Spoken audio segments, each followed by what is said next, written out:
ლავროვი ოცნებას ოკუპირებულ ტერიტორიებთან დაკავშირებით ძალის გამოუყენებლობის შეთანხმების დოკუმენტზე ხელმოწერისკენ მოუწოდებს. აფხაზეთთან და სამხრეთ ოსეთთან ძალის გამოუყენებლობის შეთანხმების დოკუმენტზე ხელმოწერა თბილისის შემრიგებლური რიტორიკის პრაქტიკული განხორციელება იქნება. წერია რუსეთის საგარეო საქმეთა სამინისტროს განცხადებაში. ლავროვი შემრიგებლურ რიტორიკაში სავარაუდოდ ივანიშვილის განცხადებას გულისხმობს, სადაც ის ოკუპირებული რეგიონების მიმართ ბოდიშის მოხდაზე საუბრობდა.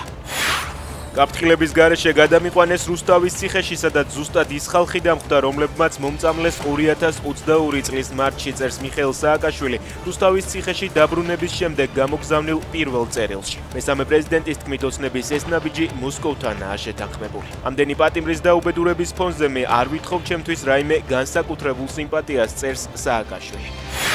ცხოვრებაში რაც ხდება ხოლმე ეგ მოხდა, არაფერი არ მოხდა. საერთოდ არ ქონდა დაპირისპირება. ყვარლის მერის მოადგილის პოსტზე მყოფი ლევან გელაძე, რომელსაც სახეზე ფიზიკური ძალადობის კვალი აღენიშნება, ამტკიცებს, რომ დაპირისპირება არ მომხდარა. ყვარელში ოცნების წევრებს შორის მომხდარი ჭხუბის სამივე მონაწილე თავისუფალია, მათ 5,000 ლარიანი გირაო შეეფართათ. სიღნაღის მუნიციპალიტეტში ავიაკატასტროფის ადგილზე მე-20 თურქი სამხედრო სხედარიც იპოვეს. სხედრები პროზექტურაში გადაასვენეს. ადგილზე სამძებრო სამუშაოები დასრულდა, თუმცა გრძელდება საგამოძიებო მოქმედებები.